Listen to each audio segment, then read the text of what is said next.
Jail মুক্তি হলো অর্পিতা মুখোপাধ্যায়ের। প্যারোল থেকে তিনি ফের জেলে ফিরে গিয়েছিলেন, কিন্তু জামিন সংক্রান্ত নথি পেশ করার পর অবশেষে বাড়ি ফিরলেন অর্পিতা মুখোপাধ্যায়। বিস্তারিত বললেন প্রতিনিধি সৌভিক মজুমদার।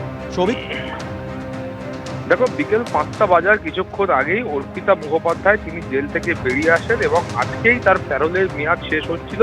আজকে বিকেল 5টার সময় তাকে আলিপুর জেলে সেখানে তাকে হাজিরা দিতে হতো এবং 5টা বাজার বেশ কিছুক্ষণ আগেই তিনি হাজিরা দেন এবং তারপরে তার আইনজীবীদের মারফত যা আইনি কাজ বাকি ছিল সেই কাজগুলিকে তিনি সেখানে সম্পন্ন করেন এবং পরে 5টা বাজার কিছু আগে তিনি জেল থেকে বেরোন এবং আইনজীবীদের গাড়ি করেই সেখান থেকে তিনি বেরিয়ে যান। সৌমেন, ধন্যবাদ সৌভিক।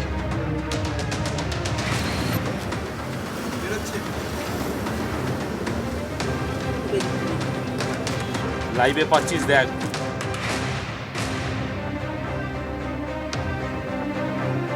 কয়লাকাণ্ডে অন্যতম অভিযুক্ত বিকাশ মিশ্রকে পক্সো মামলায় গ্রেপ্তার করেছে কলকাতা পুলিশ। আর তার জেরে সোমবার আসানসোল আদালতে হলো না সিবিআই এর মামলার চার্জশিট। আর যার জেরে বিরোধীরা প্রশ্ন তুলেছে, চার্জ গঠন আটকাতেই কি হঠাৎই গ্রেপ্তারি? যদিও তৃণমূলের পাল্টা দাবি, কোনো কিছু আটকানোর জন্যই কিছু করা হয়নি। কয়লাকাণ্ডে ধৃত বিকাশ মিশ্রর পক্সো মামলায় গ্রেফতারি, আদালতে পুলিশ হেফাজতের নির্দেশ এবং তার জেরে কয়লা পাচার কাণ্ডে সিবিআই এর মামলায় চার্জ গঠন আটকে যাওয়া, এই ঘটনাক্রম রাজ্য রাজনীতিতে উস্কে দিল নতুন বিতর্ক। সোমবার আসানসোল আদালতে কয়লা পাচার কাণ্ডে ধৃত বিকাশ মিশ্র সহ 49 জনের বিরুদ্ধে সিবিআই এর মামলায় চার্জ গঠন হওয়ার কথা ছিল। তার ঠিক একদিন আগে এই মামলায় অন্যতম অভিযুক্ত বিকাশ মিশ্রকে পক্সো মামলায় গ্রেফতার করে কালীঘাট থানার পুলিশ। সোমবার আলিপুর জাজেস কোর্টে পেশ করা হলে তাকে বৃহস্পতিবার অবধি পুলিশ হেফাজতে পাঠান বিচারক। এদিকে আসানসোল আদালতে কয়লা পাচার মামলায় চার্জ গঠনের প্রক্রিয়া শুরু হলে আইনজীবী জানান, বিকাশ মিশ্রকে কলকাতা পুলিশ গ্রেফতার করেছে। সূত্রের দাবি, বিকাশ মিশ্রকে যাতে ভার্চুয়ালি পেশ করা যায় সেজন্য একটি ইমেল করেন বিচারক। এরপর দুপুর 1টায় তিনি ফের শুনানিতে বসলেও তখনও ইমেলের কোনো জবাব আসেনি। দুপুর 2:30 নাগাদ খবর আসে, আলিপুর আদালত বিকাশ মিশ্রকে পক্সো মামলায় বৃহস্পতিবার অবধি পুলিশ হেফাজতের নির্দেশ দিয়েছে। এর জেরে আসানসোল আদালতে কয়লা পাচার কাণ্ডে সিবিআই এর মামলায় চার্জ গঠন আর সম্ভব হয়নি। এটা পুলিশের পুরনো চেনা খেলা। এর আগে অনুব্রত মণ্ডলকে কেন্দ্রীয় তদন্তকারী সংস্থার হাত থেকে বাঁচানোর জন্য একটা শিব ঠাকুর মণ্ডলের আবিষ্কার করেছিল। বলা হয়েছিল অনুব্রত মণ্ডল তাকে গলা টিপে খুন করতে চেয়েছিল বলে অনুব্রতকে সরিয়ে নিয়ে যাওয়া হয়েছিল কাস্টাডিতে। এবারেও পরিষ্কার, সত্যকে চাপা দিতে চাইছে, ভয় পাচ্ছে তৃণমূল। সেই জন্য পুলিশ পরিকল্পিতভাবে আজকে বিকাশ মিশ্রকে গ্রেপ্তার করেছে। সরকার, পুলিশ একেবারে দলদাস।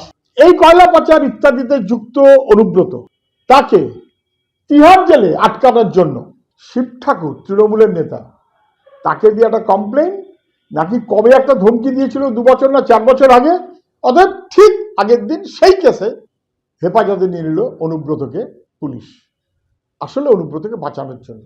তেমনি করে তৃণমূলের নেতাদের বাঁচানোর জন্য অনুব্রত মডেলে আপাতত কি বিকাশকে গ্রেপ্তার করে রাখা হলো। 2022 সালে দীর্ঘ টানাপোড়েনের পর কেন্দ্রীয় এজেন্সি ইডি যখন কোর্ট থেকে অনুব্রত মণ্ডলকে দিল্লি নিয়ে যাওয়ার ছাড়পত্র আদায় করে ফেলেছে, তখনই আচমকা আসে নতুন টুইস্ট। শিব ঠাকুর মণ্ডল নামে এক তৃণমূল কর্মী ঠিক সেই সময় অভিযোগ দায়ের করেন যে 1 বছর আগে তাকে খুনের চেষ্টা করেছিলেন অনুব্রত মণ্ডল। সেই মামলায় অনুব্রত মণ্ডলকে 7 দিনের পুলিশ হেফাজতে পাঠানোর নির্দেশ দেয় দুবরাজপুর আদালত, যার জেরে ইডি কিছুদিন অনুব্রত মণ্ডলকে দিল্লি নিয়ে যেতে পারেনি। এবার কয়লা পাচার কাণ্ডে সিবিআই এর মামলায় বিকাশ মিশ্রর বিরুদ্ধে চার্জ গঠনের ঠিক আগে পক্সো মামলায় তাকে গ্রেফতার করল কালীঘাট থানার পুলিশ। আদালত এই মামলায় পুলিশ হেফাজতের নির্দেশ দেওয়ায় আপাতত আটকে গেল চার্জ গঠন। যদি কোনো কোর্টে কোনো চার্জ গঠন বা এগুলো একদম রেডি থাকে, ওটা অন্য মামলার কারণে 2-1 দিন বিলম্বিত হতে পারে, 2-1টা তারিখ ওদিক ওদিক হতে পারে, কিন্তু যে প্রসিডিওরটা চলে চার্জ ফ্রেম এবং তার পরবর্তী, সেটা ওই একটা মামলার কারণে কয়েকদিন আটকে যেতে পারে বা একটু বিলম্বিত পারে। এগুলো হামেশাই এদিক ওদিক হয়ে থাকে। যাদের নামে একাধিক মামলা থাকে তাদের ক্ষেত্রে এই ধরনের একটা ঘটনা ঘটে থাকে।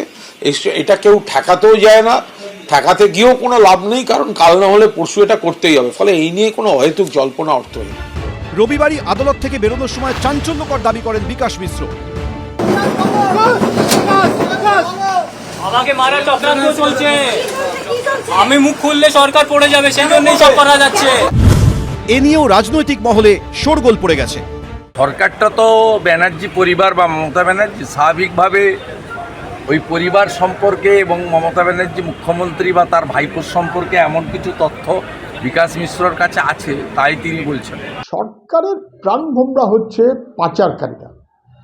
সরকার টিকে আছে পাচারকারী, অপরাধী, দুষ্কৃতী তাদের ওপর।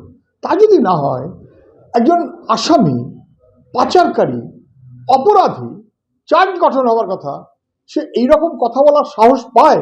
কে কি বললো এসব নিয়ে কোনো, প্রথমত কে তাকেই চিনি না, কে কি বললো এসব নিয়ে কোনো আগ্রহ নেই, কেউ ওনাকে মুখ খুলতে বারণও করেনি। ওনার যা যা জানাবার আছে আদালতে আইনজীবী দিয়ে নিজে বলবেন।